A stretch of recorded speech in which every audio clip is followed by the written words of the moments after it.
À présent, nous abordons la double coupe. Double coupe, comme son nom l'indique, il va se passer deux coupes.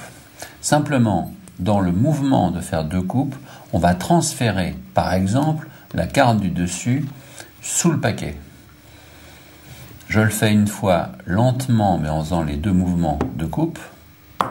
Une fois qu'on a coupé, la carte du dessus est passée dessous et tout le jeu qui était dans un ordre X reste dans le même ordre.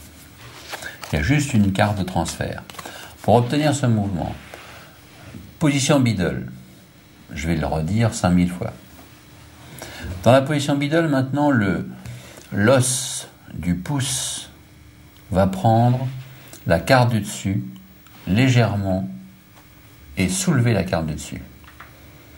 Ça donne ça.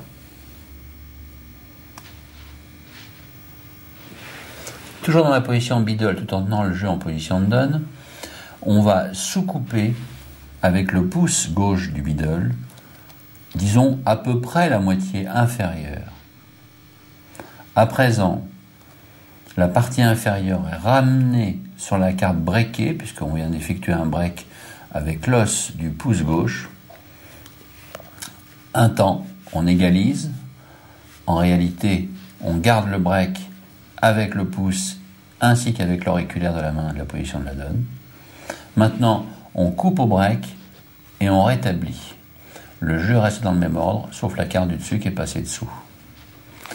Vous avez pu constater quand j'ai fait la démonstration, je n'ai pas fait ça et ça, où on a bien sûr la carte du dessus qui passe dessous, mais j'ai fait par contre ça, ça et ça. Pour la bonne raison, c'est que si on réfléchit, pour le spectateur, si on fait simplement ça, qu'est-ce qu'il peut imaginer? Il peut simplement imaginer qu'on a fait tout simplement ça et ça. C'est-à-dire qu'on n'a pas fait grand-chose. Et le malheur, c'est que ce n'est pas complètement faux. Donc pour éviter ça, on va complètement déstructurer la cadence et la focale, si on peut dire.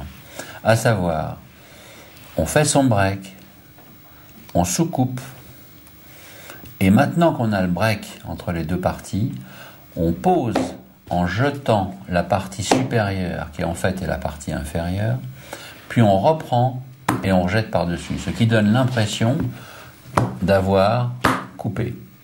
Alors qu'en réalité, on n'a pas coupé puisqu'on a simplement fait voyager la carte du dessus dessous.